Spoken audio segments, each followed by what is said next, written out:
So as I was saying, my name is Caroline Toll and I'm the Kerry PPN Development Officer, and I'm joined this evening by my colleague Eamon O'Keefe, who is providing the IT support as well.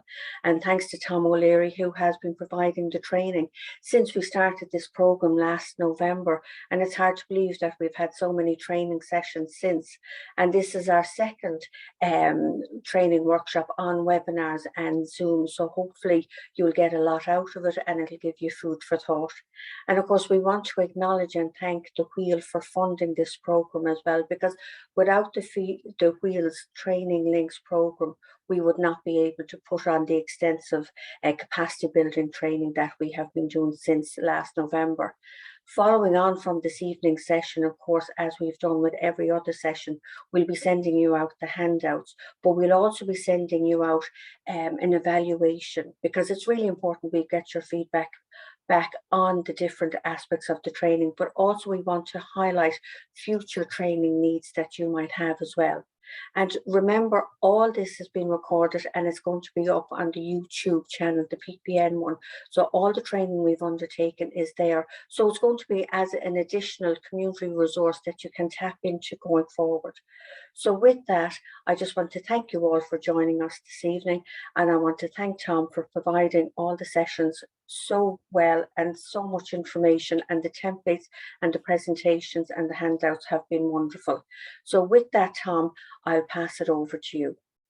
Thanks, Caroline. Appreciate it. Good evening, everyone, and thanks for coming along this evening on such a nice evening. It's difficult to go training when the evenings are long and bright and it's warm outside, so appreciate that.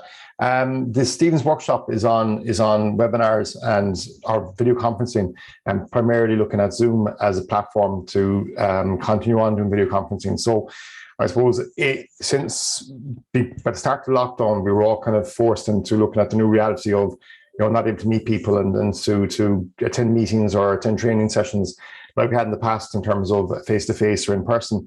And we all kind of quickly learn how to use the technology and go online.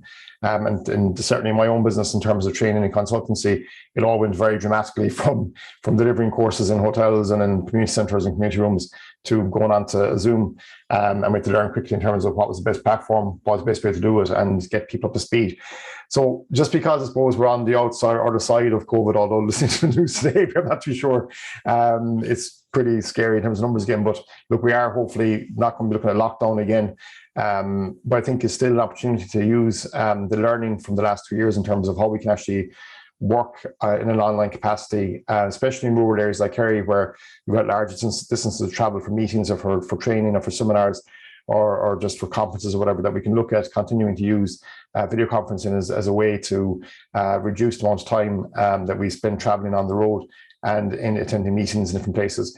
So it's funny because actually today was the first day in 2.5 years that we had delivered a 1-day in-person training course. So we're in Orson Pubble all day doing a Start Your Own Business course. And I felt like a child starting school again in September because it was the first time in a while going back into an actual room with people and delivering training. But it was I actually way prefer it because it's better engagement, interaction with people. But I thought it was funny that this evening we're looking at using Zoom and video conferencing as the way forward, and today I was in the community meeting room delivering training for a number of hours. But anyway, I think there's a hybrid model there, and again that word hybrid has been used a lot. But I think within the community and volunteer sector, there's huge opportunities now to going forward to use what we've learned over the last 2 years to look at how we can actually use video conferencing a bit more when it comes to the community and volunteer sector and meetings and training and stuff.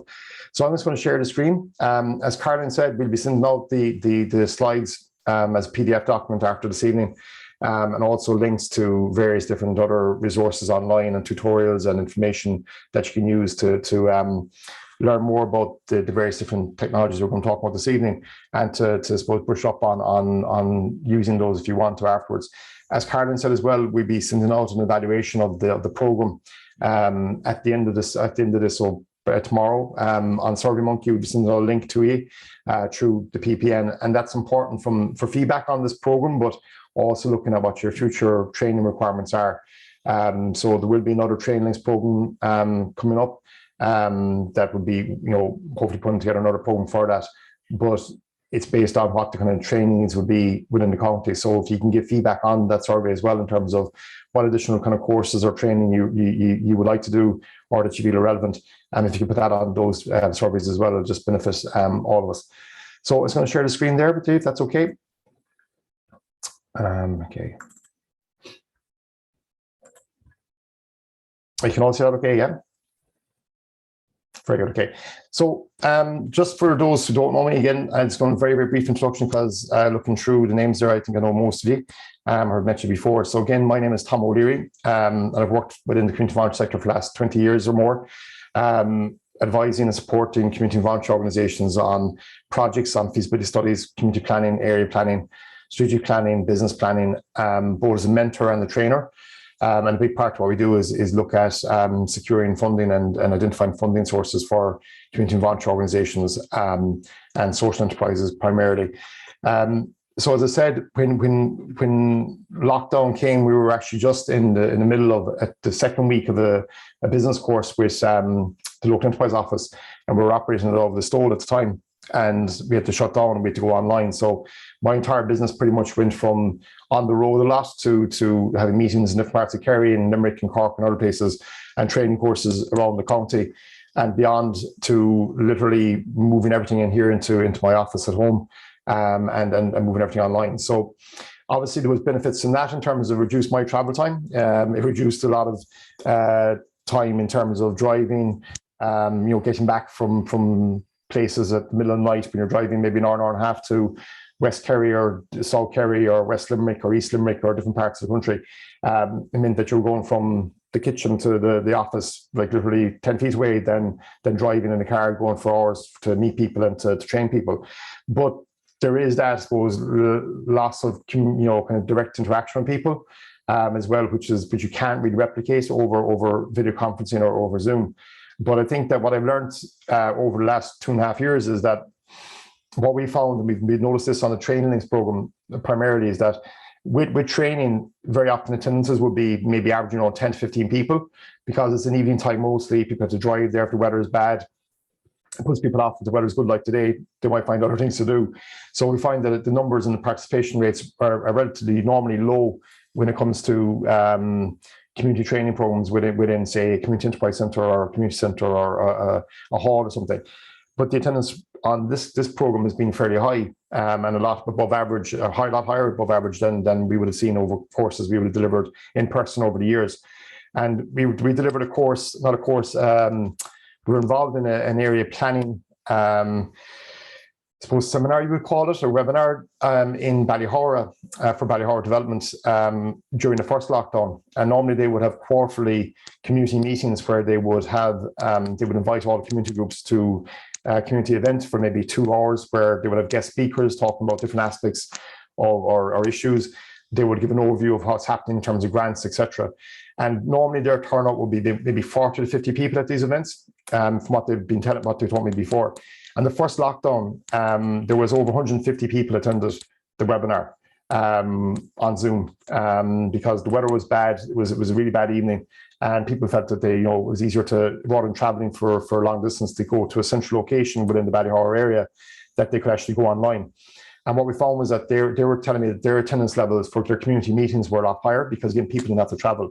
And I think it's something that we recognise for a long time living here in Kerry, that if you're calling a meeting, whether it be in Tralee or in Killarney, and people are travelling from, say, Carsaveen to Killarney, or from Tarbert to Tralee, no matter where you locate a meeting within the county, it's a bit of a distance away from everywhere. So you can't please everyone. So what you end up doing is multiple workshops or courses or programs or meetings in different locations, so you can actually accommodate as many people as possible around the county. But that takes time. It obviously costs money as well. So what we've now found is that if people are comfortable on going online and attending webinars or community events online, it can reduce the amount of time, the amount of effort people have to put into as volunteers to go to meetings or events or for training programs. So that's something that I suppose we need to kind of keep in mind going forward. And when we're, I suppose, lobbying for better broadband access in rural areas, one of the things we can say is that if you provide decent broadband points in each location, you can provide that central location where people can attend virtually meetings or seminars or events without having to travel miles and miles to it. Because it's always been an issue with ourselves in Kerry here have to try to go to Dublin for training courses and Dublin for seminars and events because we're always centralised in Dublin mostly, or Athlone, because Athlone is the centre of the county, but our country, but Athlone is still a fair distance from Kinmare or Waterville or Dingle. So I think it's just about looking at how we can actually accommodate people virtually, not always, but in some cases, so they don't have to travel. And that's really where video conferencing comes into play in terms of why it's useful for the sector. And I'll go through other examples of that this evening in terms of how it's benefited groups I work with, and also benefits people like myself who are working with groups as well. So I suppose the real key thing is that what we've looked at over the last 2 years is how has video conferencing benefited. I suppose we were concentrating a lot on how it's benefited businesses in terms of remote working and employees that can work remotely, and self-employed people, how they could pivot their business to go online and deliver a lot of their business and services online. But very few people were talking about the impact on the community and voluntary sector. And what we've realized working within the community and voluntary sector and working with a lot of groups is that it allowed them to look at different ways of operating their organizations. So primarily going online allowed people to, obviously to meet remotely. So there was no need to meet, they couldn't meet face to face, so it allowed them to meet remotely. In a lot of cases, people working within the sector were working remotely. So working for their organizations were working from home, same way as many other people, employees of companies in the private sector or public sector worked from home, and people in the community voluntary sector worked from home as well. We worked with a lot of organizations who were delivering services to clients or to people within the group, within their communities, whether it be training supports, employment supports, mentor supports, advice, and in particular, we worked with one organization, Inspired, where they were providing a range of supports for young adults with intellectual disabilities. All those courses and those training that they were delivering had to go online, so they quickly moved their operational side of business or their group onto an online platform, which now means that they can do a hybrid version. So they can now provide the services to people who can't get to Tralee for courses or for training. They can deliver those courses remotely, and that training remotely to people living in remote rural areas, or people that have access issues they can't get to location for whatever reason is, whether it be transport or whatever, that they can actually do these courses and be engaged with online through video conferencing. So what they did was they went and invested in tablets for their clients, and also for other young adults that were outside of their main group, but also wanted to avail of the support and services. So they were provided with tablets and were provided with Zoom accounts, so they can actually go online and attend these courses virtually with their tutors and with their trainers. So it now showed that if they could do it, and that was kind of like a pilot because they had to do it, but it showed they could do it, and it now means that they can provide more services to more people in a greater area because people don't have to get to their base in Tralee.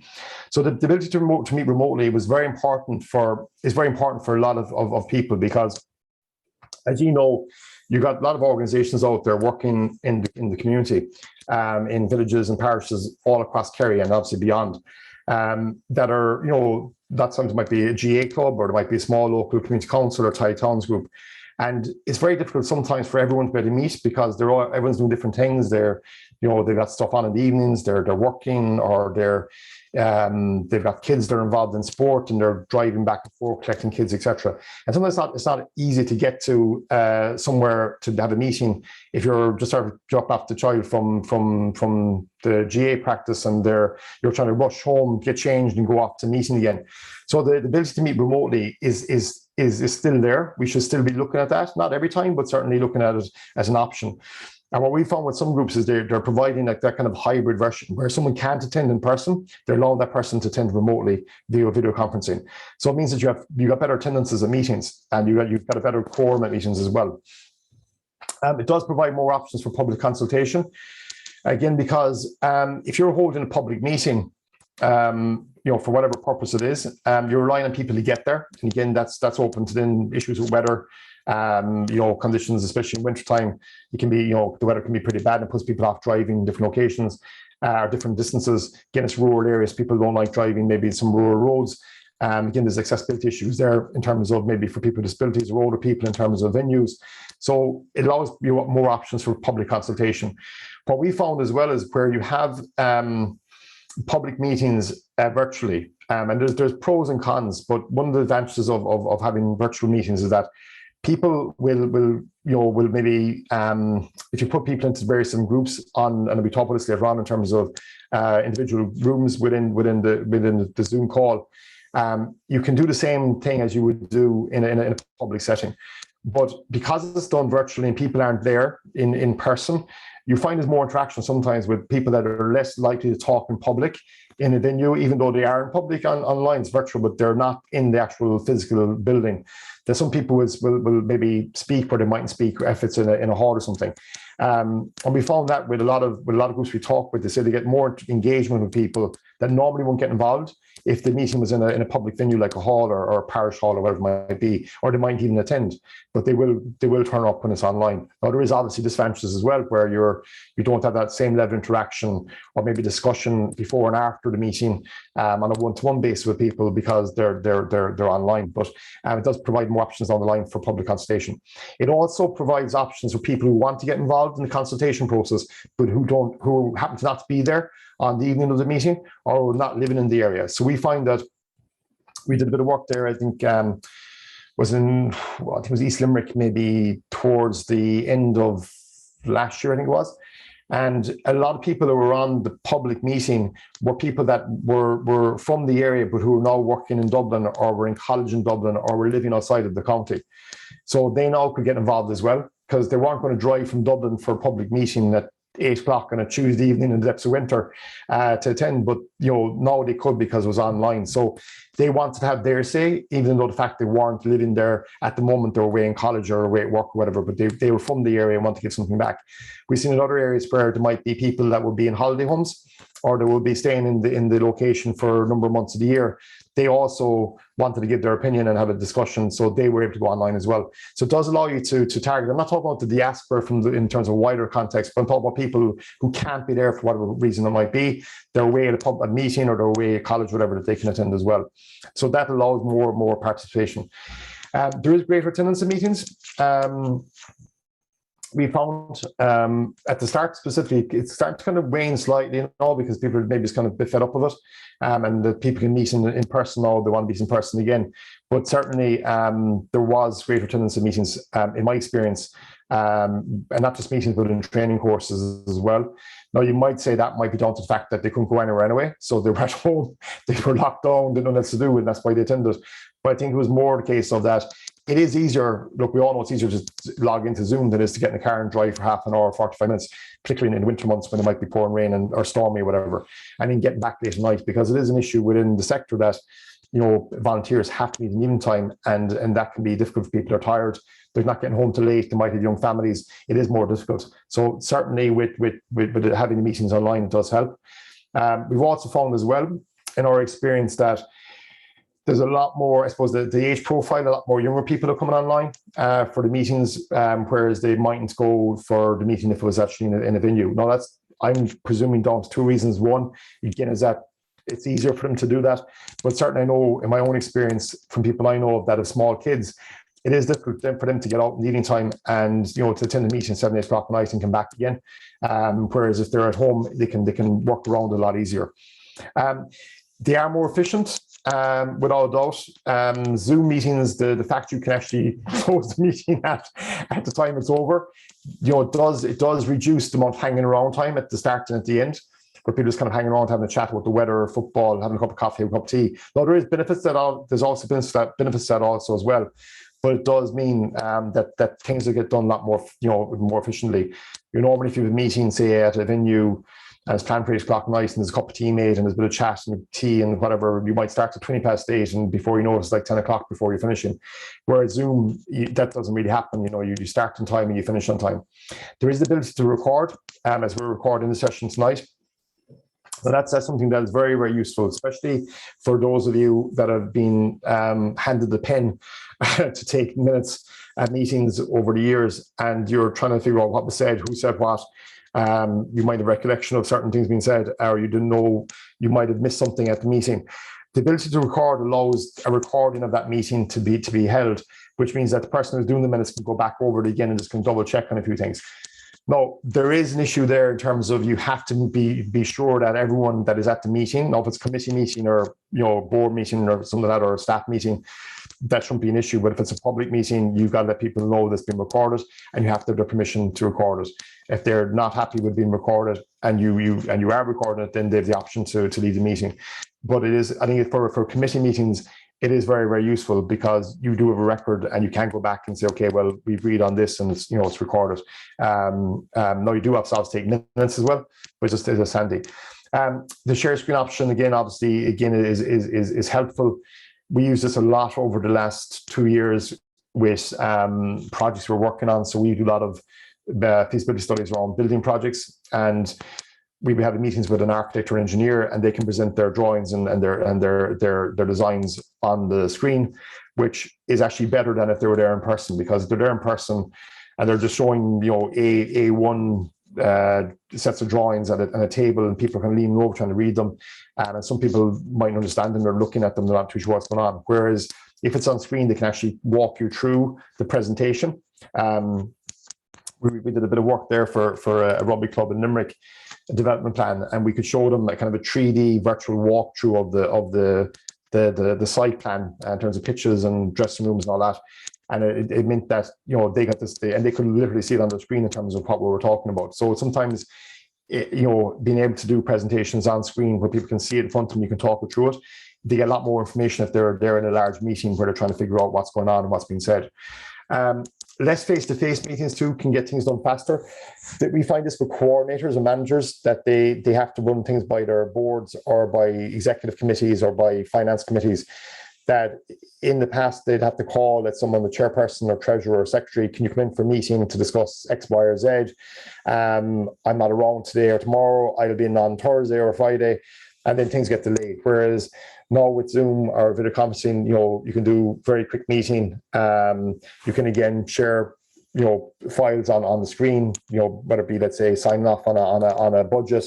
It can be done faster. So you're not waiting for everyone to be at the same place and same location to have a meeting about a budget. You can do all of that online. And just makes things get done faster and get turned around faster. We certainly found that with grant applications, where you've got a committee and you're trying to get stuff put together and you're trying to hold meetings, and you're doing these things were usually last minute. By going online, again, it just saves that time. You can get a meeting held fairly quickly and get things discussed very quickly. We've a field development committee that I'm involved with St. Brendan's Park FC, and we hold 40-minute Zoom call every 2 weeks. And it's only 40 minutes because they only have the free version of it, and you get a lot of things done. But it means that we're not all driving in for a meeting in the clubhouse for 40 minutes or an hour and then get back out again. And they're always full attendance at those meetings, and an awful lot of work gets done because, again, we have a schedule of work we're doing and actions on screen, and we can all go through it and check off what we've done and what we haven't done. So it makes things very, very efficient. The disadvantages of video conferencing, outside of the non-social interaction, is broadband. And we're just discussing there before we started this evening, this workshop we did last week was the first time I've had problems with my broadband in 2.5 years, and it was on the night we're talking about having good broadband for video conferencing, so it's a bit kind of ironic. So hopefully, fingers crossed that it won't be a problem this evening. But broadband is an issue. If you don't have decent broadband in your area, video conferencing can become problematic. And the problem is that you might have 10 people on a committee, for example. 7 of them might have very good broadband, but 3 of them don't. That's a problem then, because some of the people don't have good access to broadband, and they're going to have problems with the actual using the technology or calls dropping every couple of minutes. And it can be very frustrating if you're on a call or a Zoom call or a Zoom training or meeting with a lot of people where people's broadband's in and out. It can be very, very, very, it can be disturbing, but also it's obviously not ideal for people. So broadband's an issue. Again, there is something there to look at these broadband connection points where they could be used for meetings, a central location where people go there because it's decent broadband, and you use that as the video conferencing hub as such for wider community events or for training courses like this or seminars or whatever it might be. I suppose the technical ability of all participants is another issue. Some people are well used to using laptops or tablets or phones. Others aren't. Some people are used to using Zoom and other video conferencing platforms. and others aren't. So again, you have a situation where some people can work the technology and then others can't. So you need to look at accessibility from the point of view, can everyone access this technology? If they can't, they need to be upskilled on how to use it before you go down the road of using it. So that's been a difficulty. And we found that although a lot of people have learned quickly, there is issues out there still with people that they just don't know how to use, not that they don't know how to use, but not comfortable using it. And therefore they don't really engage with it. It is difficult to facilitate large meetings. Typically, your training courses are between 10 to maybe 20, 25, 30 people. Beyond 20 gets a bit problematic because you can't see people. There's lots of screens and lots of faces on screens, but it's different if you're in a large room with 20 people. You have a lot more interaction. You don't have that interaction with a large number of people on a Zoom call or video conferencing. With the larger community meetings, they're normally done through like more webinar type style where you don't have any interaction with people. You have an opportunity for people to maybe put questions in chat or to hold questions for afterwards, or they can put questions in a Q&A format. They're dealt with at maybe a break or something, because otherwise you have a situation where you're 140 people, let's say, on a webinar, and there's lots of questions coming back and forth and get very off-putting and disturbing for the others. So it can be difficult to facilitate larger meetings, but for smaller meetings, it's very, very straightforward. There is less interaction. What I find, especially with training, is that because you're not standing in front and walking around people and interacting with them, there's less two-way communication between the trainer or the facilitator and the people on the event. We find that a lot. And even today now, being back in in-person training again, we just notice the difference straight away, where you can see some people were not really getting it, or they were maybe looking confused, and you can address that because you can see them. Whereas on Zoom, in a lot of cases, especially cameras are off, you've no idea, one, if they're there, two, if they're actually getting it, if they're listening to you, or if they understand it. So you're presuming an awful lot when you're facilitating a meeting or training on Zoom. It is easier for people to opt out. We've all heard the excuses of people saying, "Oh, my broadband was down, I couldn't attend the meeting," or the laptop wasn't working, or whatever it is, or they have the camera off and you don't know if they're there or not, and it's easy for them to base shy away from things, and that is an issue. And I've noticed that with a lot of meetings we've been at, where we've been facilitating the meeting maybe around the plan or something, that some people will just use the option of being there in person but not really paying much attention to it, and that's a problem then, because you don't know if they're actually getting it, if they're actually engaged or not, which can be difficult. It can be dominated by some as well. Some people love Zoom. They love being on camera. They love talking, and they'll dominate a workshop, or they'll dominate a meeting as well. And that's you can't just mute them, but you can, but it's not really appropriate. But again, it's difficult where if they're constantly dominating it, you find that on Zoom, as opposed to an in-person meeting, they'll just continue to go on because they're not being stopped. Obviously, it's less sociable. This is the biggest probably issue with video conferencing and not meeting people in person, is that you miss out on some opportunities. I noticed that especially in my own business, where most of the work gets done, or most of the discussion gets done in the few minutes before the meeting starts, or the break time over a cup of coffee, or at the end when the meeting's over, where people come and have a chat with you. And we find that a lot with community planning meetings, particularly where we have a planning meeting, let's say in a parish hall. You'll find people who won't say anything during the meeting, or they won't get involved in the workshops or the focus groups, whatever. But they'll be there, but they're not going to get involved in speaking.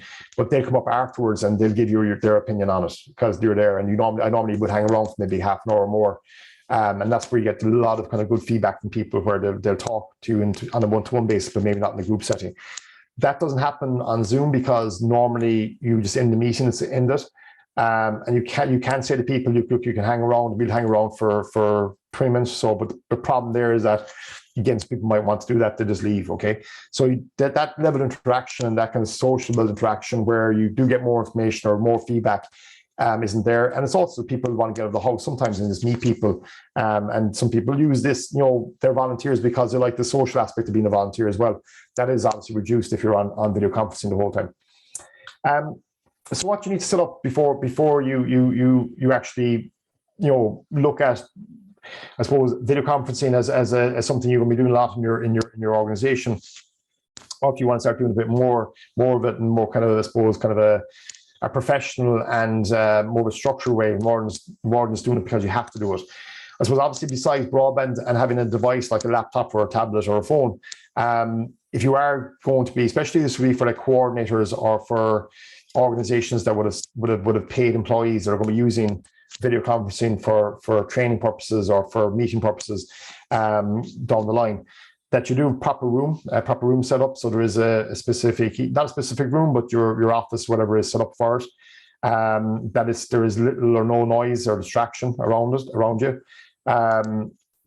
Again, that can be difficult depending on the environment and on the office setup that you might have, or if you're operating from home. Microphone, speakers, lighting, and then backgrounds. So some people will use virtual backgrounds, and I'll talk you through those when we look at using Zoom. I don't like those because they're usually very distracting for people when their kind of heads in and out of a kind of a graphic or whatever the background. Some people use a pop-up in the background with their logo on it or whatever it might be, and some people just use a blank whiteboard in the background, or others, like myself, will just use the office as the background. Lighting the speaker, like all these things aren't really that important, to be honest, for if you're just using it on a kind of an off and on basis. We've invested a bit here, obviously, because I'm training, we're recording training, we're doing meetings, we're doing lots of different things. But like, you don't have to spend an awful lot of money on it. Like, you're talking about 100 euros, 200 euros for the basic stuff, and the basic stuff is fine. You're not going to be podcasting or anything like that. Well, you might be, but if you're not, the basics are fine. This is one that we would use in our offices in HQ, and some of the businesses in there would use it. And it's something that, again, so it's basically a video conferencing system. It's very handy for if you're holding, say, meetings with a committee, and some are, you're some are in person and some are away. So if you're doing a hybrid version of it, this sort of equipment is useful. And again, this sort of equipment has been on for years and years and years. So people are really looking at it more and more because they're online. You're talking about like to invest in something like this. The one we have in the office inside, you're talking about like, was it 1,200 or 1,500 or 1,100 euros roughly. So it's not, it's not overly expensive. No, it's not worth buying it if you're not going to use it regularly. But again, it's something that if you're holding regular meetings where it's, there's virtual meetings where there's hybrid version of it going on, it does work. I know some groups that use it for their board meetings a lot, because you can bring in external people for, might be an accountant or solicitor or HR person or some consultant that's coming on the meeting or in the board meeting to provide some advice that they don't have to do driving there as well. So it is very useful for that. We found that with some of the projects we're working with now outside of Kerry. So we're working on a couple of niche and one in that loan, that we don't have to attend meetings. Thankfully, because it's a long bloody way to go. So they'll be on one end of their boardroom table in that loan, and we'd be on the other end at my either here in my office at home, or if it's myself and my business partner in the office in Tralee. But it means that we don't have to be traveling there, and that's something that's useful for the community and voluntary sector, where you might need to be bringing in people to, for a guest speaker, someone to give a talk, someone to give advice. And you're asking someone maybe to travel some distances to a meeting, maybe at 8 o'clock at night, and that might be that easy for them to do it, but you can kind of dial in then for that meeting. Again, it's been happening before, it's not new, but it's something to look at going forward. As I said, we would hold meetings with this, but I'd say, we have a team above in Portlaoise of architects that are working on a job in that loan. They're in Portlaoise, we're in Tralee, and the project's in that loan. So we do a three-way video conference, and means we don't have to drive up there. We drove up there once for a site visit. That was it, but everything else was done remotely via video conferencing. So it's just very useful and helpful to have these things. So what I was looking at when I looked at this was, what would be useful for maybe is like, so say community centres or community enterprise centres or broadband connection points, is to have these sort of facilities in there, to have them available for community groups to use, rather than say community groups having to invest in this sort of technology. To have like maybe one in different locations that they can either rent a space for an hour or have it used for free or whatever. But it's something to maybe look at, especially with the broadband connection points, and also the hubs that are in each area. As I said, we have one in our hub in Tralee, but in rural areas they'd be very useful as well, that people can use them, that they're not investing in the technology, that is available to them when they need it. This sort of stuff is more for if you are recording, say, resources for your staff or volunteers. Now this is high-end stuff. This is an example of a podcasting room. And then you have a smaller setup there, which is basically a home-based office, again, for recording purposes. And why I'm showing that is because what we've noticed as well is that some groups would do induction for staff, induction for volunteers, induction for board members. And we're trying to get more and more groups to do video. So rather than handing like loads of paperwork and folders and stuff to check this to new staff and new volunteers and to new board members, and like a whole pack, that they can record a lot of this on a video, and then make that available on their website, so people can actually go on the website and hear the recording or watch the video. In terms of policy and procedures, just introductions, what it might be, but also as well for groups that are trying to promote their organization, that they use video a bit more. And by using just simple setup like this, they can actually do that recording themselves in their own office without having to spend a lot of money on technology. So this is basically some soundproofing and stuff there. This is my own setup, very, very basic setup at home in my home office that I'm standing in front of now at the moment. I could have tidied up the office a bit more the day I took this photograph, but anyway. So literally all I invested was a widescreen TV that allows me to have multiple people on the screen in front of me. So if you're looking at a tablet, you've only got a certain number of people that you can see. With a widescreen like this, you can see pretty much, not if it's a group like this, you can see everyone. Or if it's a meeting with 10 people, you can see actually everyone. So it's actually you're actually in a virtual space. It also allows me to dual screen, so I can have maybe a budget or plans on one side, and then the actual video conference on the other side, so I can actually be working on both. This is the basic microphone that actually I'm replacing because it's not great. Basic webcam, light systems. Like you're talking about probably 150 euros for the lights, for the microphone, and then the biggest investment was the table. The desk was a stand-up desk, so you can actually deliver standing up like I'm doing now, rather than sitting down for 3 hours or 2 hours doing training courses. But also for delivering a video, for actually recording the video, an instructional video as well, we can actually use this as a kind of a recording studio. Now I don't have soundproofing on here because we have the podcasting room inside in the office that we use. But again, it's something that you could look at doing in terms of coordinators and managers, to be looking at doing some sort of video recording for training, for induction packs, and then obviously for promotional videos for your projects, that you might be applying for funding for, or whatever it might be. Okay, so that's kind of why we decided, when we're looking at the breakdown of the training before Christmas with Carolyn and Eamon, we looked at, okay, what are the things people were looking to get information on, and what areas were people looking for, I suppose, more skills on, and the areas that they felt they could benefit their organizations. And the reason we picked video conferencing, because at that time we were in lockdown at that time, and obviously everyone was looking at video conferencing and webinars and Zoom as being the only option to meet people. And we felt that it'd be important. Now that we're kind of at the other side of it, people might think, well, what's the relevance of it now? And as I said at the beginning, the relevance now is that we can now know we can do it. We now know people can engage online. We now know people, are used of using Zoom to some level. How we can continue on, using video conferencing as a way to be more effective, more efficient going forward, and to allow people to actually engage more without having to, go to and from meetings all over the place for everything. So it is something that I think you should be keep on doing. So the main platform that I use is Zoom. And the reason I use Zoom is because I suppose it was just the fact that I had used it in the past a good bit, and I'd used Skype as well, and I'd used Google Meet, and I'd used Microsoft Teams. But Zoom was when I had gone back to time and time again. And then pretty much Zoom became the kind of number one that everyone was using. So because everyone was on Zoom, we continued to go on Zoom.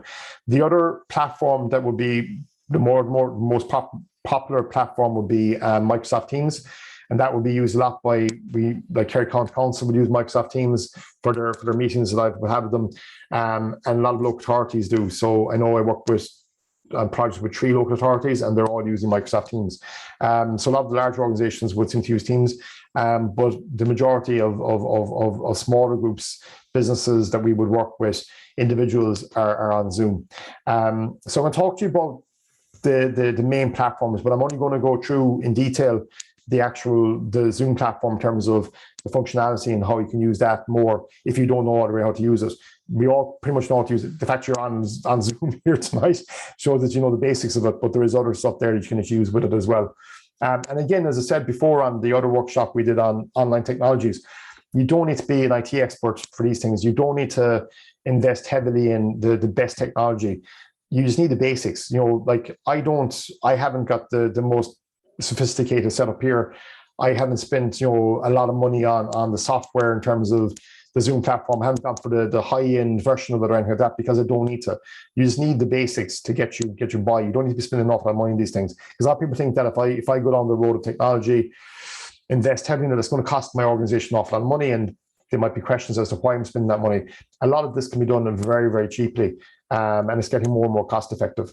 Another thing I didn't mention actually at the start was the fact that diesel prices have gone through the roof as well will reduce people's travel time and reduce people's costs. And that's another thing that a lot of groups need to look at, especially if there's expenses for committee members, things like that if you're asking people to travel a lot for meetings, it is going to start costing them a lot more. And we just had this discussion there, I think it was last Wednesday, I think it was, with a group. And one of the things they found is that they're trying to cut back on their travel because it's costing them a lot of money. And the volunteers saying, look, we're paid for this out of our own pocket, and we're constantly going to meetings and we're paying for it out of our own pocket and it's starting to cost us money. So again, that's where video conferencing comes into play as well. So I suppose with Zoom, the reason why we use it is because one of the easier platforms to use. And the reason we use it is because most people that we're dealing with are using that platform. So you're better off using the platform that everyone's on as opposed to asking people to go on a platform that they don't use or not used to. I suppose why it's useful for us is basically it's got the screen sharing functionality, which is important for us in terms of from your desktop or your tablet or mobile device. The whiteboarding works well when we're doing, say, kind of facilitating meetings with a group. We can use the whiteboard on it for sketching and for taking notes. It's got HD voice. We have an unlimited number of meetings per month on the platform we're on. It is relatively secure in terms of encryption. It does allow chat and messaging, so we can put up, again, with the chat, we can get people who can put up questions, or they can leave a message, or they can put up links for links to other resources or other files. We can record the meetings, which is, again, very important from our point of view, from a training point of view. All our training courses, not just on the PPN, are recorded, which, again, is useful as a resource for people afterwards. You can hold instant meetings or scheduled meetings. Again, we might schedule a number of meetings, if it's, say, maybe an 8-week course. We'd schedule them all out over 8 weeks so people have access to the LinkedIn every evening when it's on. And then I suppose the last one is the breakout room capacity. So where you have a situation where you've got maybe a large number of people at a meeting, again, like a public meeting or a planning meeting, where you can break them into groups or breakout rooms. So it'd be the same way when you're having a public meeting, let's say in a hotel, and you have different tables and you put people into different tables and different groups to discuss different items. You can do that also on Zoom through the breakout rooms. So we would have done it with some community planning meetings where we would have had a room for, let's say, discussion around the environment, room around discussion around enterprise, room around discussion around community space, infrastructure, things like that. And then people will come out of those rooms then and feedback the same way as you would if you're coming out of a room in a hotel or from your table and feeding back to the wider group on the kind of feedback from your group and your discussion. With that, so you can do this. So you can actually host those type of events in a virtual way as well, as I said, as opposed to in a normal face-to-face environment where you're splitting people up in different groups. You can do that also in Zoom, which is a very useful way especially for the public meetings and for consultation process where you can break people up into groups. It's also good as well from certain types of training, where you've got more interactive training, where people have to do more work themselves on the training course. So kind of very practical courses that we might deliver. You break people into groups, come back and feedback in terms of their opinions on or what their thoughts are on certain aspects of the course or aspects of the topic we're discussing. You might also have heard of Zoom webinars or events or Zoom rooms. So people get confused to think that if they've got a Zoom account and are paying for Zoom, then they automatically have access to Zoom webinars and events and Zoom rooms. You don't. They're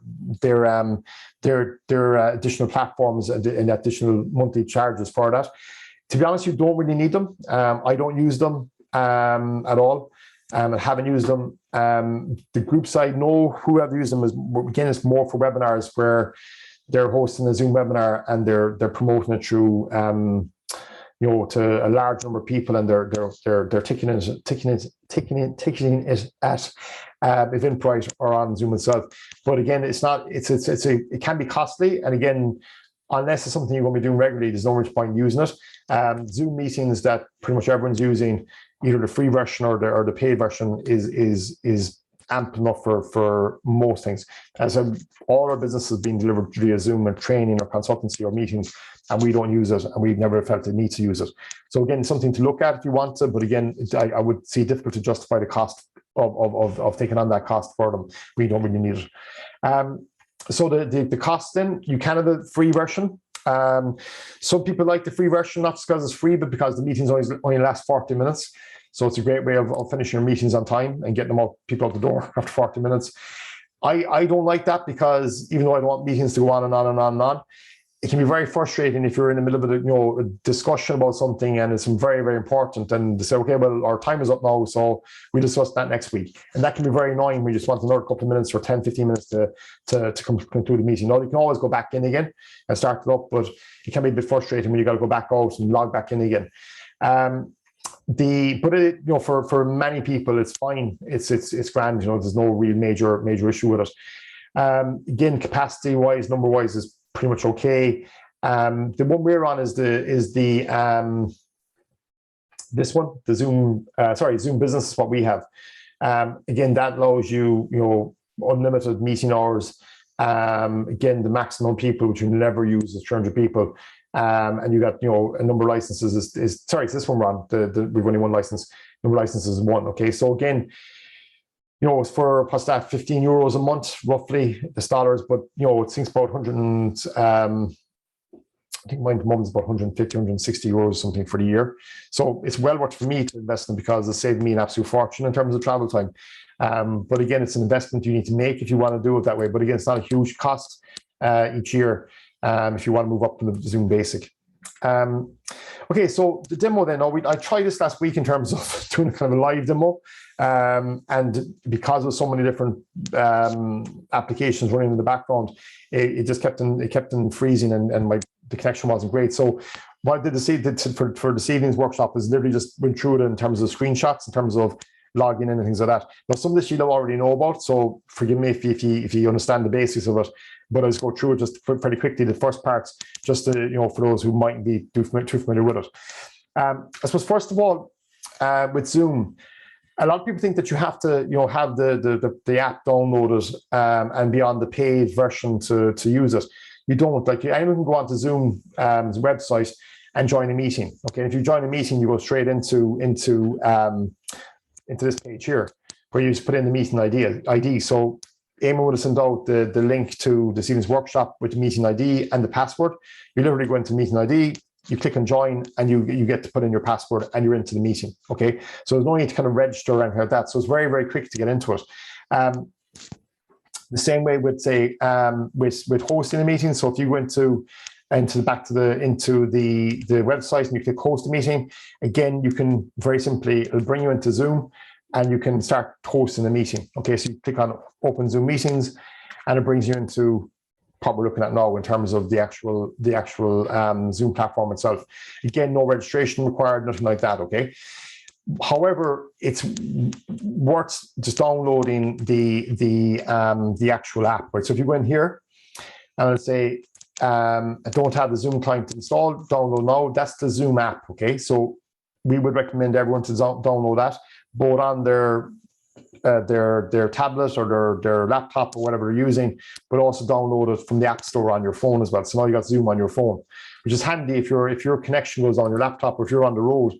Like we had a meeting last night with the field committee, and I was up in my mother's house after the lads of training. I went up after the training session to my mom, and of course forgot completely about the Zoom meeting being on, and we had my phone and I could have the meeting on my phone with them. So you are, that can be a good or bad thing. You do have access to these meetings no matter where you are. So it can be very quick to jump in on a meeting on the phone as well. So you basically go into download now, and that brings you in that brings you to the download of the Zoom app for your desktop or for your tablet.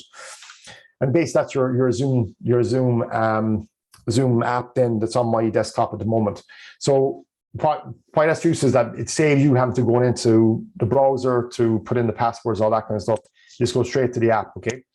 So when you download the app, then you click on the app, this brings you into your home screen or your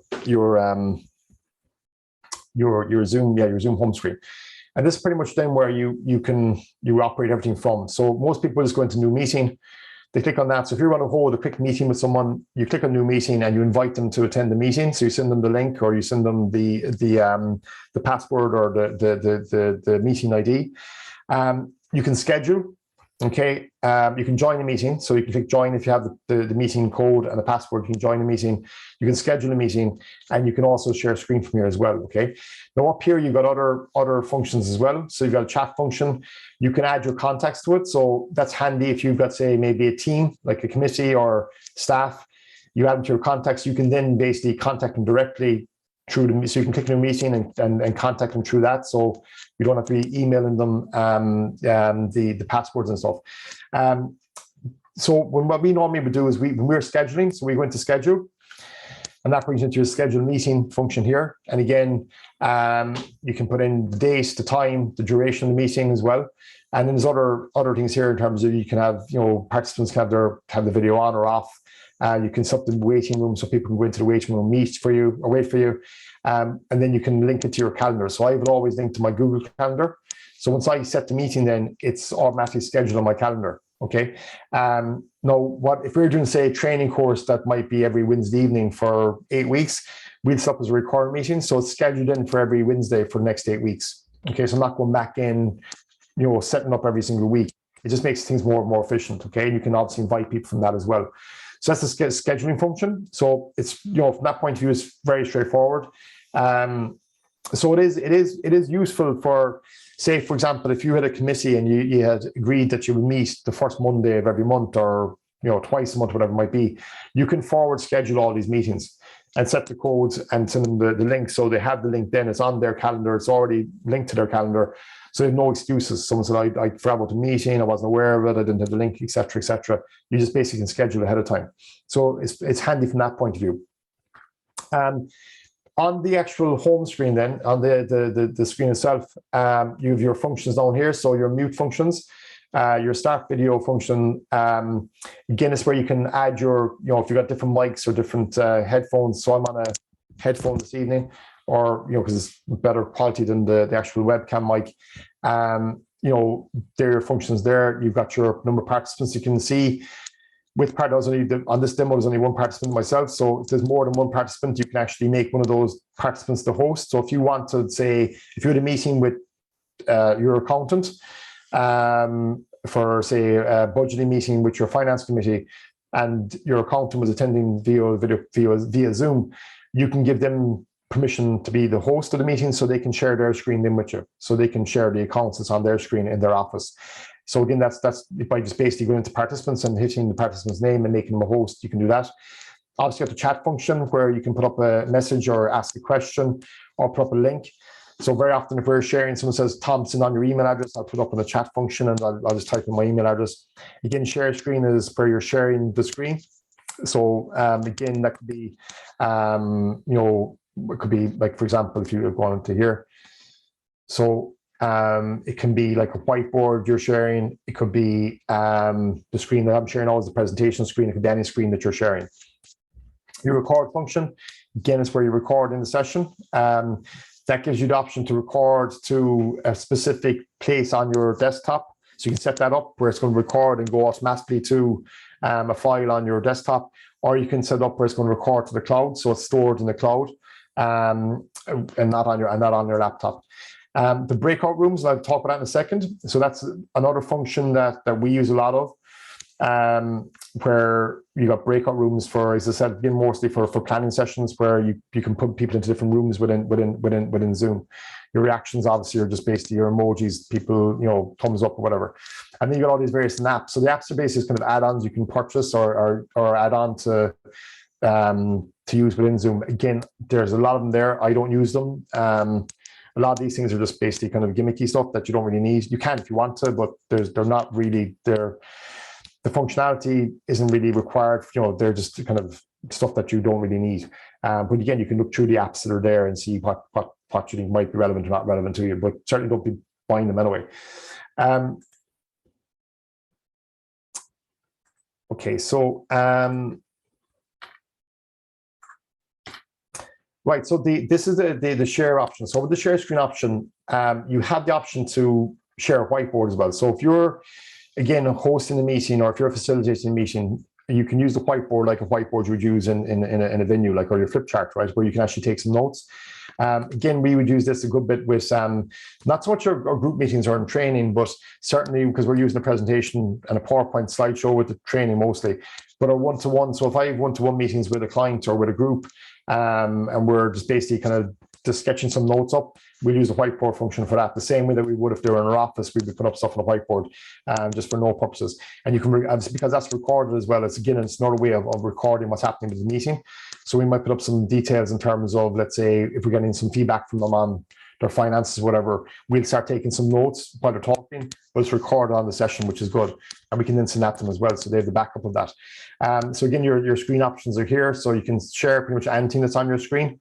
So again, it's just handy when you're hosting a meeting where you're sharing information or files or whatever as well. And that can be very useful, as I said, for obviously good use for that is, like, obviously if you're doing training where you're presenting something, but certainly for, like, say, a board meeting where you might have accounts to present, you might have the minutes from the previous meeting, the stage you can print out minutes and bring stuff. Also, as I said, when you got third party people like accountants or consultants or someone from the local authority or someone from the local development company talking at the meeting, that they can come in and they can present stuff on screen as well. So it does make things a lot more efficient and saves an awful lot more time for people and gets a lot more people engaged as well.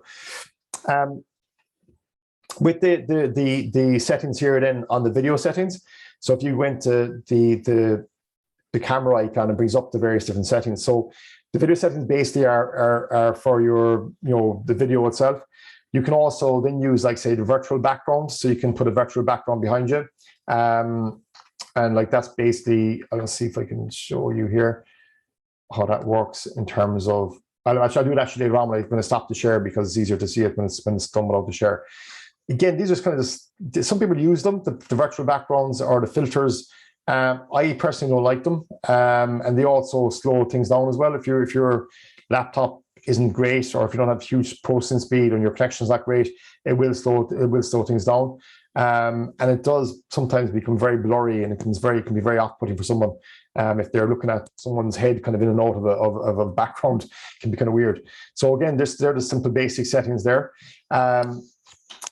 Then if you go into that, we click on settings, it brings you into the screen here.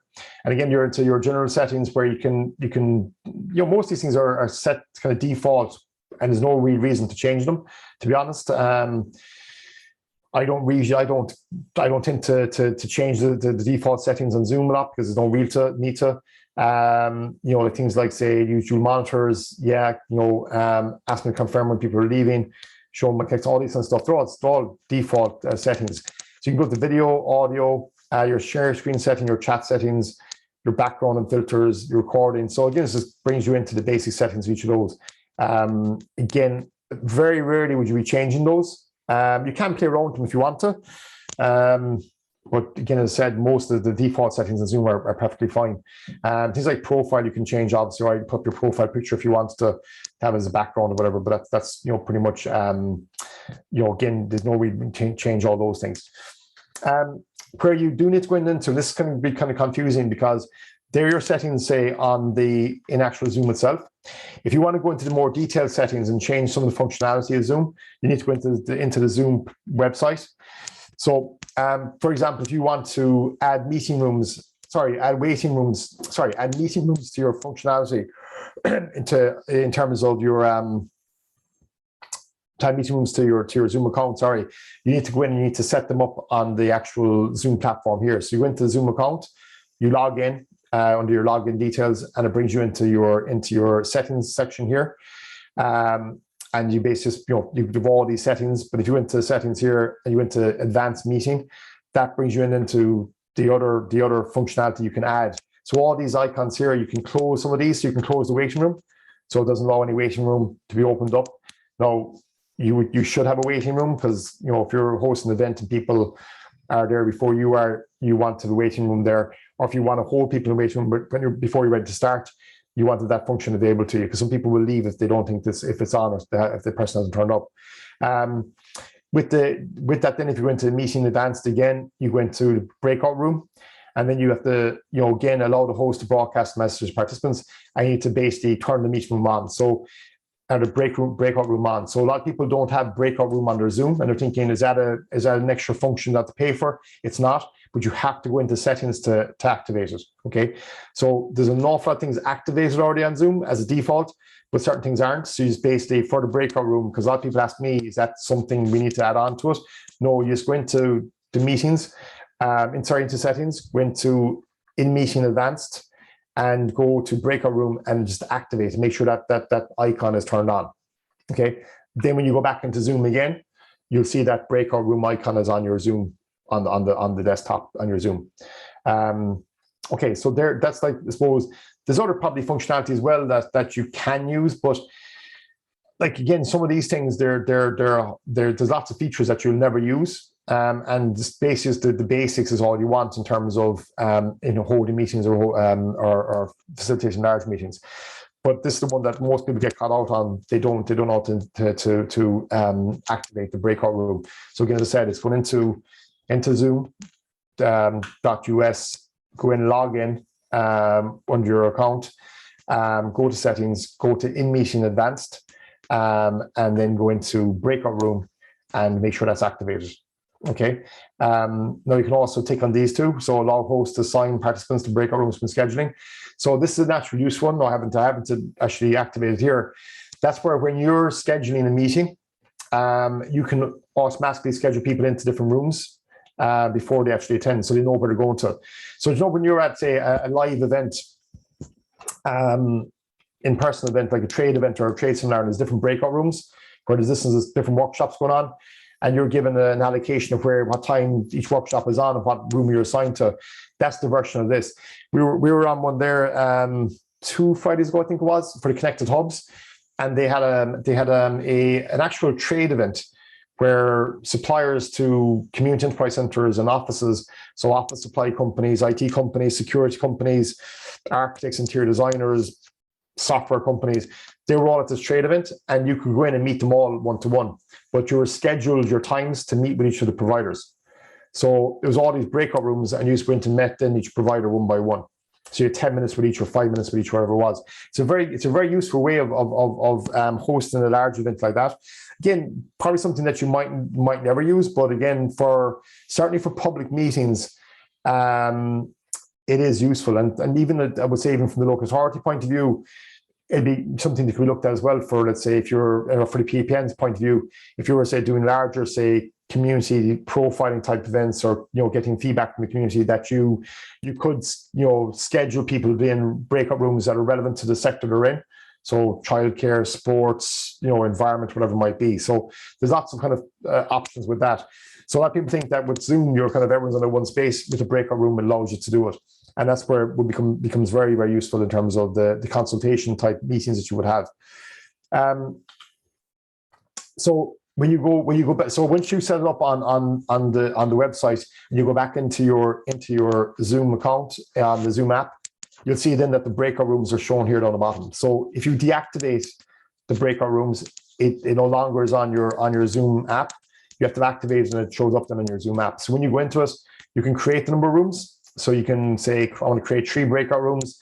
I'm going to assign the people to those rooms manually. Okay, so let's say if you're doing training and you maybe 10, 15 people on training, and you might want to have 3 breakout rooms to discuss 3 aspects of the training course, you might split people up into different groups, and you change them around then for the next group. So not everyone's in the same group at the same time. So that everyone gets a chance to be in each group. So you move them around a bit. And that allows you to do that by doing this manually. So you just pick what person's going into which room at what time. You go into create, and it brings you into the rooms, so you can rename these. So you can go into rename them from room 1 to, let's say, environment or infrastructure or enterprise, whatever you want to do that. And then you basically assign them. So you click on assign, and it allows you to assign your participants to each room. Okay. So it is just a way, again, of doing what you would normally do, let's say, in an in-person type environment in a hotel room where you got different tables and have different people at different tables. It allows you to do that virtually on Zoom. And it's very, very straightforward to do it. And you can set up in such a way that, again, people themselves will be able to do it, because you give them time to say, okay, in a minute the room is going to close, and you give them a minute to get back out of that room and back into the main Zoom room. So just leave and they go back in straight away. So you got this little, you see the little thing up here on the screen where it says all participants have been given 60 seconds to leave the breakout rooms.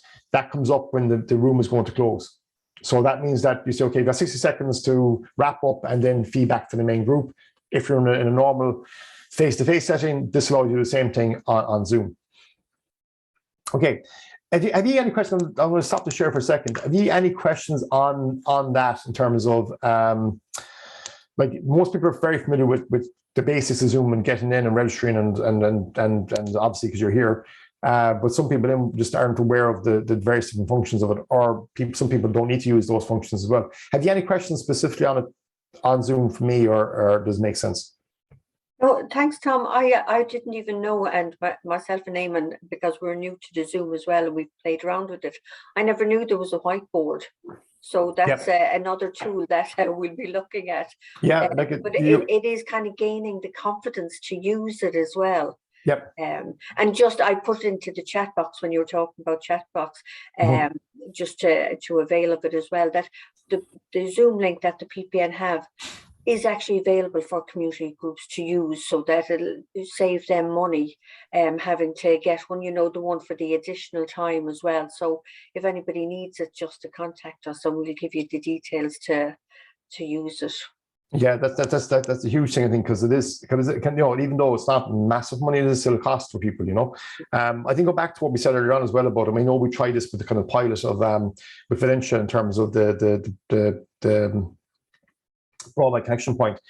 I think there is probably an opportunity there, definitely for centres that are in rural areas, whether it be community centre or family resource centres or things like that, a decent broadband to look at, and not just for the community groups, but look at certainly as a revenue stream to put in video conferencing rooms within their buildings to allow people to have a Zoom call or work remotely there for a day or two or for a couple of hours, or to host a meeting or whatever it might be.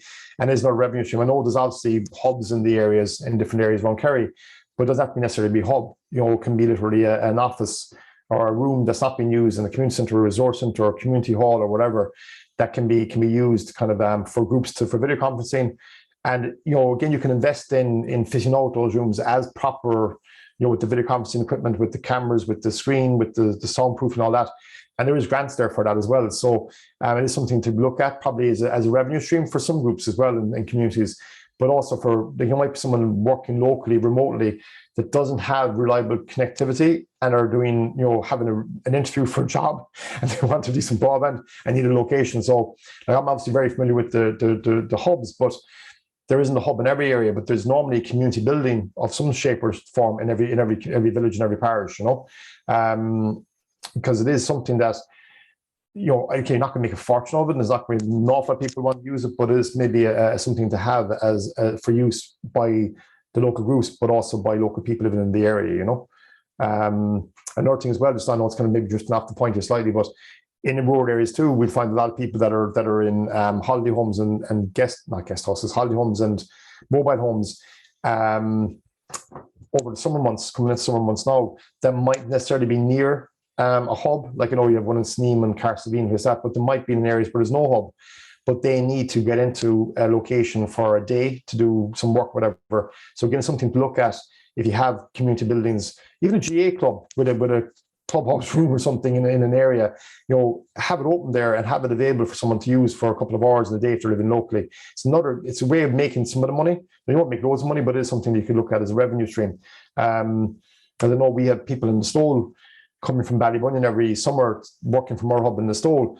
Our hub in the Stole is full at the moment, so they won't be able to go in there. But I know there's a publican in Ballybunion looking at having some space for people in mobile homes that they can use for a day or two if they want to go online, So it's something maybe for groups that they're not near hubs or enterprise centers, but have the space that they don't use, and have decent enough broadband that they just put in a screen, put in a camera, have the broadband, and people have their own laptops that you can maybe generate some money out of it. But it's also something to be used by the community for video conferencing purposes, training, and whatever down the line as well. So something to think about. Just on the whiteboard there, actually, Caroline, I was just going to share that with you, the whiteboard share, to give people an idea what it looks like. So can you all see that? Okay, so normally if we're, say, hosting a meeting, I don't have the stylus pen. I have it on my tablet, but I don't have it on this. So normally if we're doing, if I'm doing a one-to-one meeting with a client, I'll use my tablet, so I can actually write on the tablet with a stylus. So I can actually use it as an actual whiteboard with a marker. So because otherwise you're going to be doing something like that, trying to write with a mouse, which doesn't really work very well. So what I normally can do is just take some notes. Some might say action 1, and we take notes as we go along. So we're actually taking, like if you're on a meeting room with a flip chart paper, you're taking notes as you're going along. But it's because it's recorded, or you can actually save it. So you can save what it was. It actually saves you from having to write up notes afterwards as well. So it's something useful to use. We use it for training sometimes, but we use it mostly for doing one-to-one meetings with a client. Or if we're doing a one-to-one meeting with a project team that we're working with, we'll take notes. So we've that recorded in terms of action points. Okay, so if there's any dispute then about, you said you do that, I thought you were doing that, we can go back to the record and say, no, we said that you were to do that. So it just helps you with some of the stuff as well, but it is useful. I like when you can use the stylus, because you can actually use it as a proper whiteboard, but it's something to use. And there's lots of other functions too you can use on it that I don't use, but I simply type in it. Okay, so I'll stop the share. Okay, just in terms of the video background. So I searched there. If you go into video, the video icon, and you go into choose virtual background, so you can now add filters. So you'll see that my background now is blurred, or should be, right? Now what I mean about that, if I move around a bit, it gets kind of weird. It's like remember that show years ago, when a long time ago, it was 40 Coats and Co, where it was like an RTE many years ago, and it was like really old style graphics and stuff, and it's very kind of psychedelic kind of stuff in the background. That's what that kind of looks like. And you can put these on virtual backgrounds as well. So when I'm trying to annoy the people that I work with outside of Kerry, I put up these as backgrounds. So the Phoenix Lighthouse and the Blinver Windmill and some kind of like nice iconic locations from County Kerry, just to annoy them, especially people living in the Midlands. So again, it can be put off-putting and kind of can distract. Or then we just use our logo in the background in some cases like that. But again, you can see it's kind of in and out. So I used to normally use none. My kids are great fun with this because you can use filters as well. Actually, I disable the filters. You can put in like moustaches and stuff like that, and sunglasses and stuff for my kids. Kids kind of have a bit of crack with that, but it would be very professional of me to do it on the workshop. Okay, so just going into the back to the presentation again here.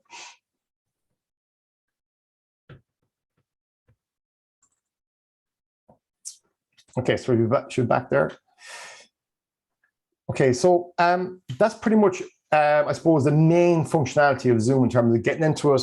As I said, you don't have to have the app downloaded. You can go straight into the website and join the meeting or start the meeting that way. But it is more useful if you have the app downloaded. And as I said, download the app as well on your phone if you it just sometimes there's a backup.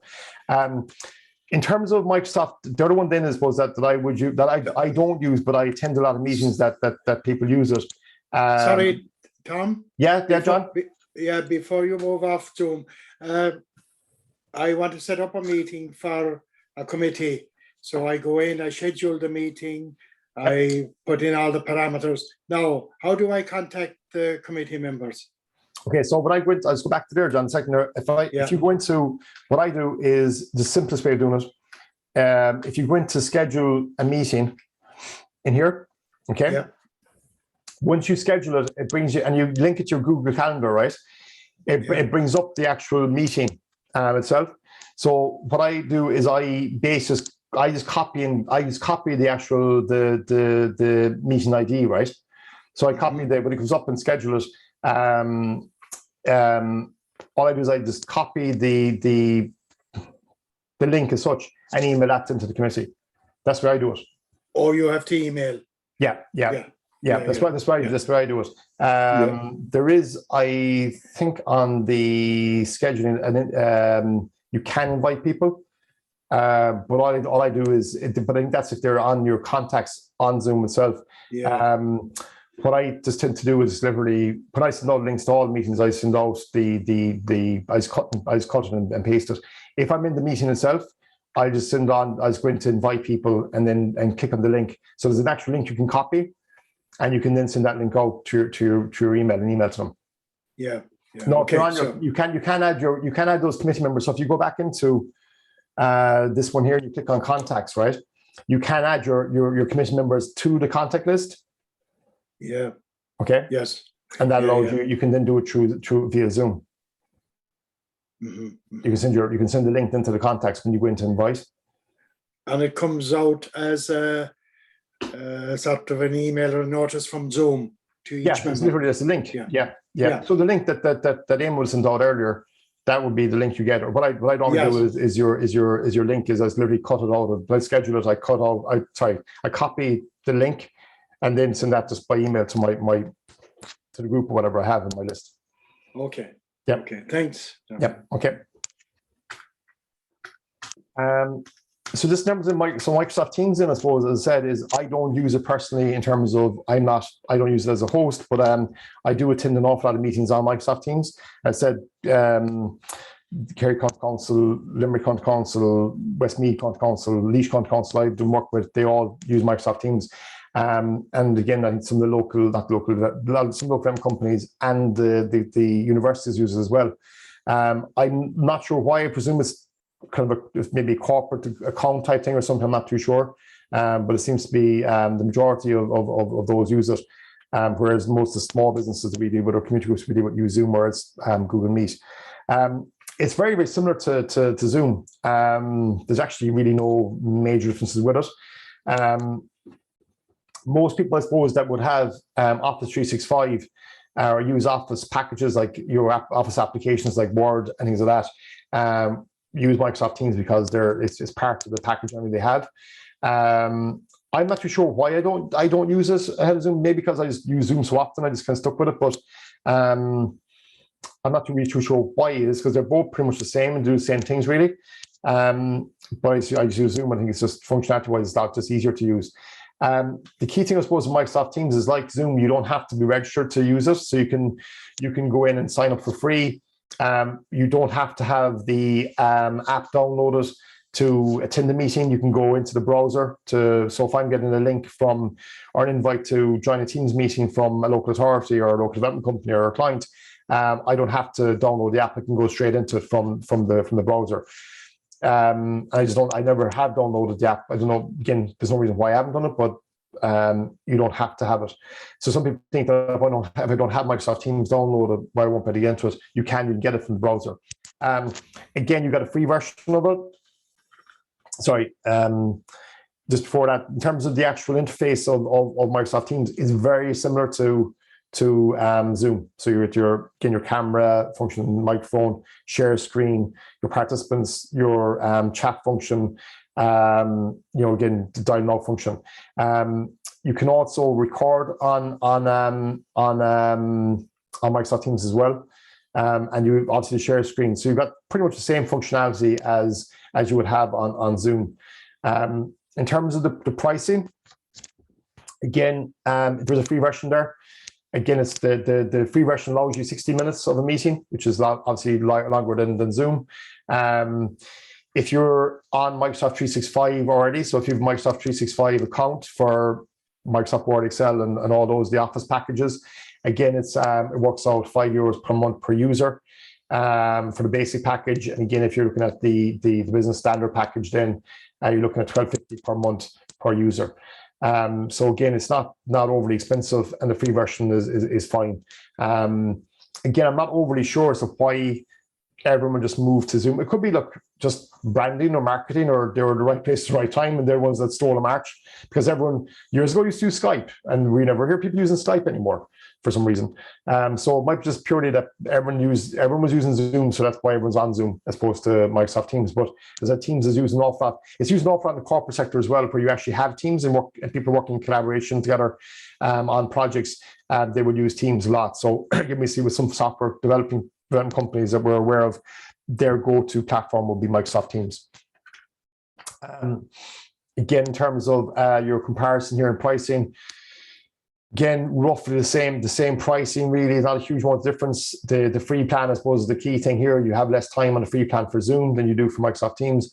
Everything else is pretty much the same. So with the recording, you can't record on the free plan on Zoom, or sorry, on Microsoft Teams. It's only on the paid plan. You can record on the free plan on Zoom. Again, pretty much everything else is there really in terms of, okay, the webinar one you can host on Microsoft on the Microsoft 365 business plan that you might have, which is the $12.50 per month, whereas you have to pay for the extra one for Zoom to host webinars. Okay. Again, the cloud storage one is 1 gigabyte to unlimited, and then it's 10 gigabyte per license.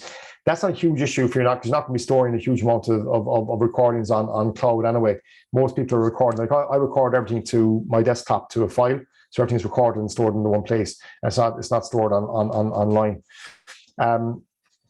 Okay, so it's pretty much, pound for pound, pretty much the same thing, really.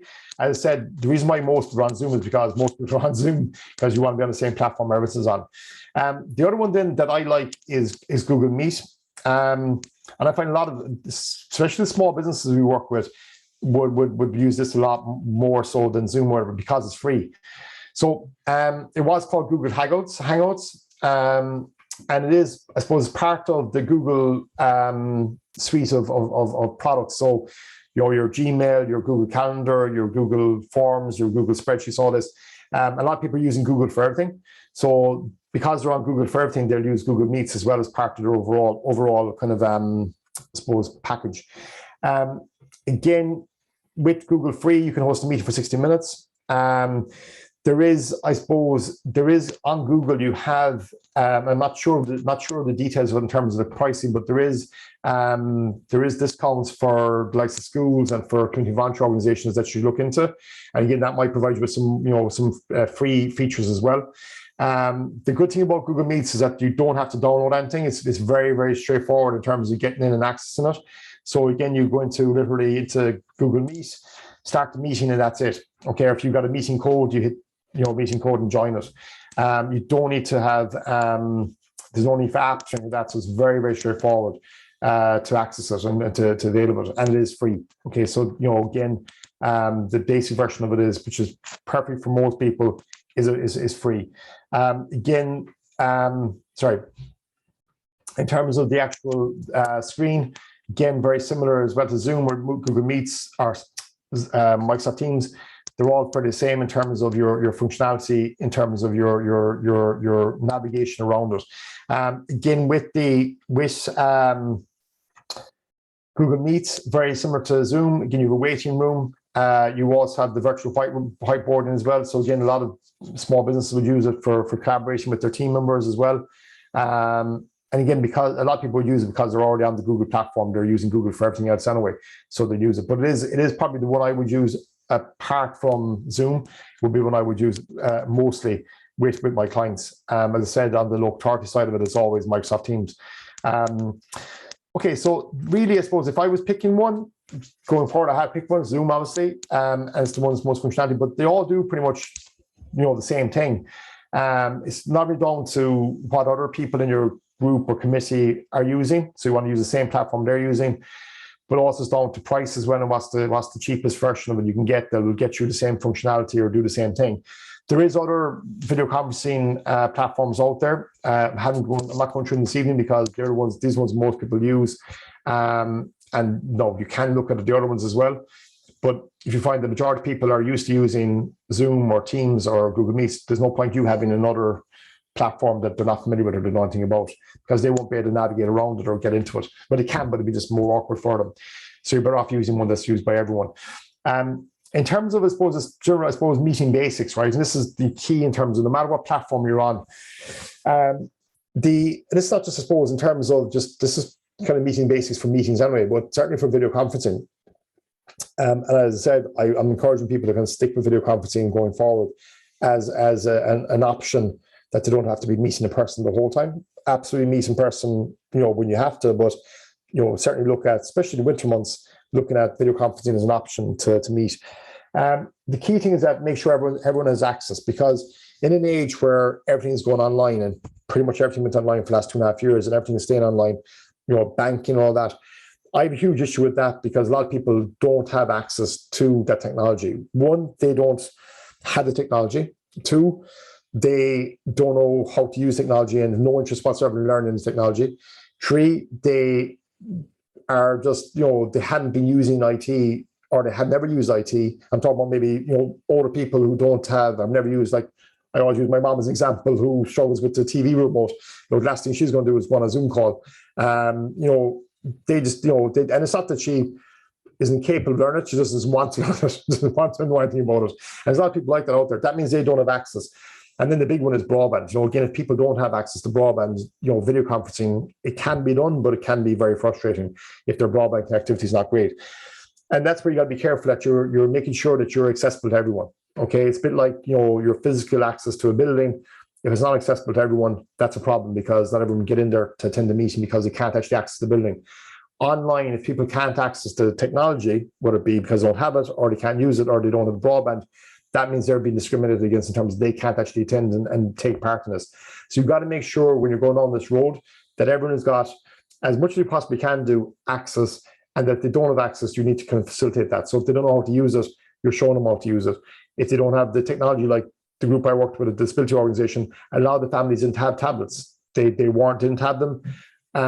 They couldn't afford to get them. They were provided with them. So they all had access to it. So it wasn't a case of, well, 5 of the group have tablets, the other 5 don't have tablets, so tough luck, they can't do it.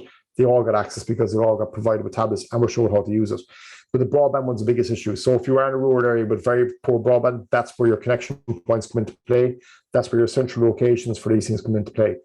Your timings of meetings, again, because of the fact that you're now on Zoom, and because everyone's got access, everyone's kind of available, this becomes a problem, because people are expecting people now that it's okay to host a meeting at 9 o'clock at night because you're not driving anywhere to the meeting, right?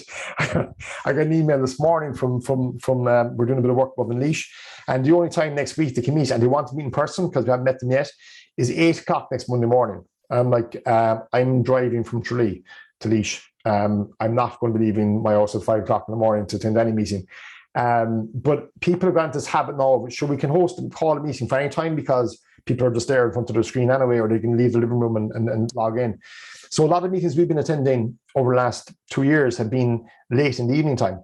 Normally to be 7 o'clock, 7:30, which allows me time to get back home at some sort of decent hour. But we found more and more that these meetings are now being scheduled for around 9 o'clock at night because people aren't driving anywhere. That needs to be addressed, because that's not really fair on people. You still need to kind of go back to when you hold these meetings and time them. It's important. Again, clear agendas for any meeting, but again, because in certain cases you've got, the free version is only 40 minutes, you have to be very clear in terms of what you're doing at the meeting and have a very clear agenda and stick to that 40 minutes, because otherwise you're going to run out of time. That's why the paid version is obviously better than the free version. Have time sessions. So again, that what we would suggest there is, again, that you have, like at any meeting, you set a kind of a 1 hour for the meeting, and the people are there at the start, they're there. If not, the meeting starts and it finishes at that time. And this is something for every meeting that you're doing, whether it be virtual meeting or attending in person, that a lot of volunteers, and this is feedback we get from volunteers, and you probably get the same feedback from volunteers. A lot of volunteers are sick of going to meetings where things are going on and on and on and on, and they go for meetings supposed to last an hour, and they're there for 2 hours. And that's their voluntary time that they're giving up. And they get very fed up with that when the meetings aren't being scheduled in terms that are suitable, and they tend to go on and drift on. So again, what we've found because the meetings are online, you can be very more disciplined around the timing of it. That should continue on with the in-person meetings as well. Cameras on should be the priority, or not the priority, but should be kind of a given. I know in these workshops they haven't been on in most cases, and I don't insist on it, which is fine. But certainly if you're hosting meetings, I know some trainers will insist that cameras are on. And I know in some cases where the training is funded, there's an insistence that the camera's on so that the person actually attending the training. So if it's actual, for example, if it's accredited courses, they have the cameras on so they're there. We did a course with the FAI there last year, a coaching course. And if you were going out to go to the toilet or you were to go and make a phone call or something, you have to tell them, I'm leaving in 2 minutes, I'll be back again. And you have to leave your camera on so they can see you leaving and coming back in again.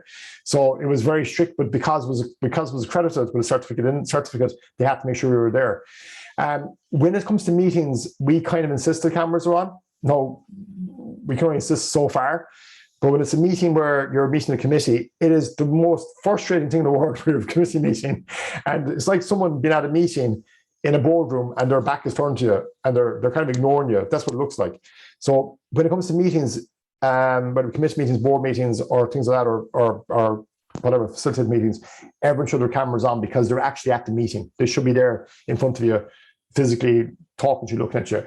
Training purposes, I don't insist on it, as I said, but certainly for meetings, it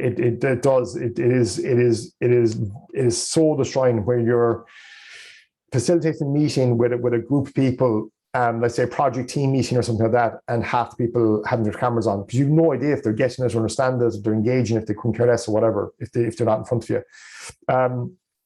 Make sure everyone's opportunity to speak. Again, that's easier to do when it's face-to-face because you can look someone in the eye and get them involved and engage them without asking many questions. You can kind of watch you thinking about that. You can walk around the room and do all these things. When it's on camera, again, it can be a bit more difficult, but again, everyone should be given the opportunity to speak. Again, I'm talking about meetings now. And then your meetings are recorded in a minute that every meeting is recorded, again with permission of people, and it allows you to help with minutes of the meetings as well.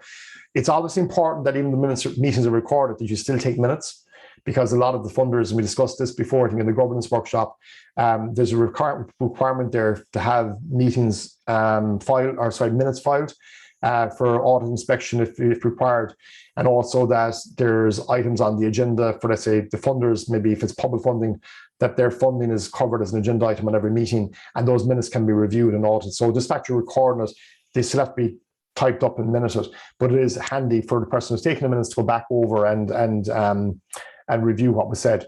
Again, make sure that people have you have their permission to do that. So other tools then, I suppose, that we would use, and this is more, I suppose, really for it's not so much for meetings or committees. This is more directed more kind of coordinators and managers. I said earlier on that might be recording, say, induction presentations for board or for staff or for volunteers or doing maybe presentations for funding purposes. So a lot of the funding applications now that are online, in some cases they'll ask you to maybe submit a video or submit a presentation, and some people are uncomfortable about doing a video kind of to camera, so they might record a presentation. So we use sometimes when we're recording a training program like this, and we're not doing it live via Zoom, we actually do the PowerPoint and record a PowerPoint. So with the recording of the PowerPoint, you're actually on the corner of the screen talking through the PowerPoint presentation, but you're recording it. Okay, so it means then you can put up that as a resource then for your clients, whatever it might be. But where we would find useful is, let's say if you have volunteers and new volunteers come on board and you want to do some sort of induction with them, you could record a presentation which goes through policies, procedures, what they're going to be doing, whatever it is, as a presentation, record that, and then email that recording to them. So it's a useful way of doing it. Again, the same way with we were seeing some people using it, say, if they're talking through a project that they're developing. So it might be, again, like a building project, and they've got like nice images and designs and drawings and stuff on a PowerPoint presentation, and they're not actually physically delivering that presentation to a group of people as a pitch or whatever, that they can actually record that so they can talk over the recording. So someone's not just going through the presentation that's been emailed to them and trying to figure out what's what, that someone can actually be talking over that as well. So going from slide to slide, saying, no, we're going to show you the 3D model of the new building. This is the kind of rationale behind it, and just talking through it. So it's like you're there, but you're not there. Handy, as I said, for if you're trying to make presentations or put together a video presentation or kind of a pitch presentation for funding purposes. You also have then recording apps. So record your screen. Again, this is useful for where we've seen this being used is where there is, kind of training for maybe new staff, like administrators or whatever, and about how to use, say, maybe like bookkeeping software, or how to where information is filed and stored, how to store filing. So like might be a new administrator coming on board, might be a part-time administrator, or might be an intern coming on board. And what they'll do is they'll basically record the actions on screen, and then the person can follow those recordings. You'll often see it on YouTube tutorials. If you ever look at YouTube tutorials on how to use, Gmail, or how to use, social media, whatever, they'll walk you through kind of an on-screen demonstration of how to use it. And you can then stop it and start it and move through it. We used to use it before for years ago for the sports capital applications. We used to do a dummy sports capital application and record it so people could follow us as we're filling in the application, and then they could stop and start it and play it back. So we basically made that available into the people we were working with. So the ones we used for that would be would be Movavi is one I've used, and Camtasia is probably the one I've used most. Some of these can be expensive, so you look for the ones that are free. So Loom, I think, is free. Your Screencast, Camtasia, OBS, Movavi, and Zappy. And all they do is literally record what you're doing on screen. So if you're filling in an application form, so again, we would have done it for people registering for self-employment, filling out a TR1 form. We would do a TR1 form on screen, record how to fill it in, send it on to them so they could then follow us and follow how to, they could stop it and say, okay, that's what I put in this section, this is what I put in the other section. So it's handy if you're doing, say, demonstrations, or if you're showing someone and you can't be there, or you don't want to be there looking over their shoulder every 5 minutes to show them what to do. It's a good way of giving them a kind of a demo of how to use the software or whatever it might be. I know when I worked in a job years ago, many years ago, and that was before all this kind of stuff, and you were given like literally sheets of paper with printouts of step one, and you kind of follow the manual. It was like a kind of an instruction manual, and you were kind of going halfway through and going, where am I at now? What page am I at? What screen am I at? Whereas now with modern technology, it's a bit more advanced. You can actually have this side by side to what you're doing. So I use YouTube a lot for tutorials, and it's not handy. It's not very handy trying to scroll through where to go to find out things, rather than trying to read an instruction manual. I use the same for some sort of, sometimes flat packed furniture as well. Have it on the old camera on the phone to figure out how to put together an IKEA desk or something. Okay, so they're the other tools that you can use that are handy, again, from the video conferencing, or from if you're doing, like, say, training videos or doing kind of instruction videos that you can use. Okay, so just to wrap up, I suppose, as I was saying at the beginning, a lot of people thinking the days of Zoom are gone. Thank God. We don't have to be on Zoom ever again. We're done with that sort of thing, and never to be seen, and they're probably showing their laptops out the window now and cancelling their accounts.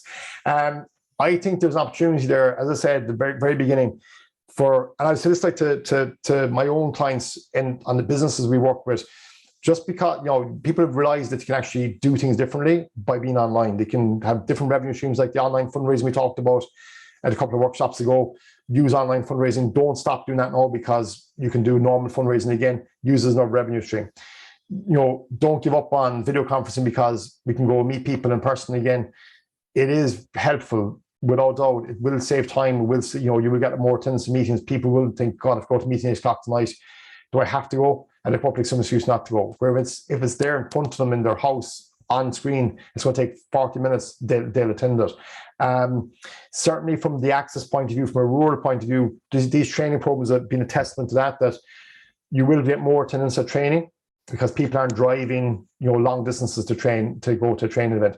Like, ask someone tonight to drive from, let's say, if this was held in Clarny or Tralee or Listowel or Carstadine, someone somewhere is going to have to drive a fair distance to get there, whereas none of you have to drive anywhere, presumably, this evening. Okay, and that's me speaking from a selfish trainer point of view, but also from the point of view that does give more people options to attend. Like, I know for years, and like Siobhan noticed and Karen noticed, that we were always giving out that all the training was above in Dublin. If you want to go any training event, you have to get on a train and go on a train or drive up to attend the training event. We're thinking, like, we're living down here in Kerry. We're not all living in the suburbs of Dublin, and you found that people are missing out then because they weren't given that access, because volunteers weren't going to pay money out of their own pocket to get a train up to Dublin to attend the training event for a day, take their off work. So from a training point of view, this creates way more opportunities. I think from a PPN's perspective, it does create, huge opportunities as well in terms of looking at how, at a county level, a lot more of this can be done in terms of events, seminars, workshops, talks, all that. I'm not saying we forget about meeting again face to face, because we have to do that. I think it's important, just purely from a sanity point of view. But the point I'm making is that it does allow, we know we can do it because we tested it, and we can operate remotely or in a hybrid version of it. As I was saying, in terms of the platforms, don't overcomplicate it. I think it's the same on online technologies. You can get bogged down very quickly on all these cool technologies and how to use them. To be brutally honest, like, I use the basics of all of them. I don't go into, even on my phone, I use, text, WhatsApp, and make phone calls and check emails. I don't use half the functionality because I don't need to. So, go for the free version if it's what you need, because that's most cases that's all you need. You don't have to spend a lot of money on these things. Don't start using technology that's very, very difficult to use and complicated to use. Use ones that are simple to use. And if you are picking one platform, make sure that everyone that you're dealing with, whether your committees, your boards, your staff, your volunteers, all are on the same platform, because then it'll just be causing problems if they're all on different platforms and doing different things. The last point then I want to make is in terms of and go back to, again, the central locations, that's something to be looked at as well, maybe having different points, different locations in different parts of the county with video conferencing equipment and technology that people can avail of, but on a free basis for community groups and maybe on a paid basis for remote workers or businesses in the area. There's definitely scope for that. As I said, if you invest $2,000, it would be a huge investment and that would get you all you need for these things. You're talking about, large TV screen, whatever, 400 or 500 euros. The Logitech equipment there is 1,100 euros. That's pretty much it. Your soundproofing is dirt cheap, so you don't have to spend an awful lot of money on it. People think they spend like 40 grand on fitting out a room for this. You don't have to. But if you had them in central locations, without doubt, it'd be very, very useful. I think the funding is there for it as well, so be worth looking into. Have you any questions before on that, or are you okay with it, or does it make sense, or is something you're all going to use again, or you're all trying to just not use it and go back to getting your car and driving to places again? Are you all okay with it? Siobhan, yeah?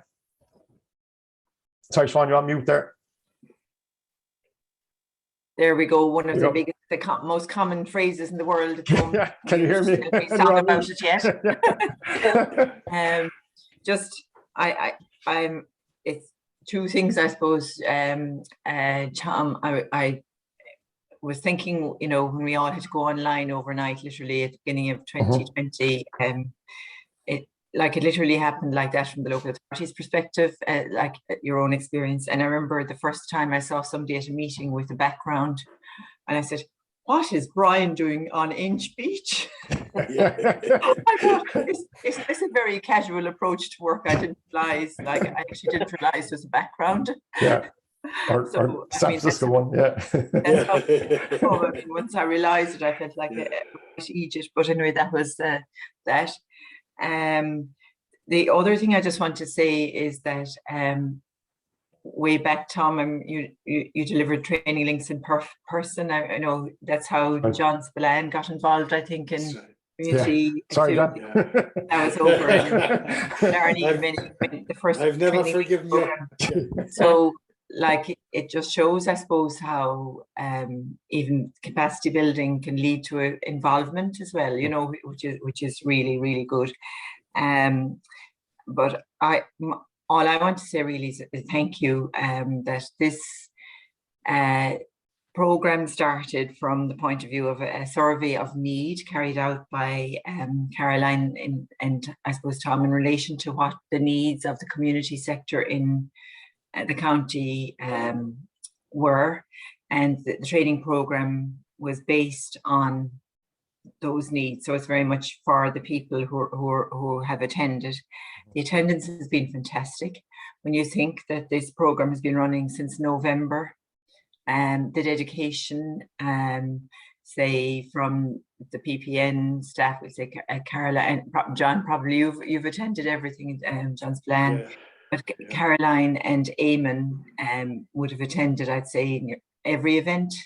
And that's dedication from the end of November until tonight. So I just want to say thank you to both Caroline and Eamon and bringing us all along, and to Tom as well.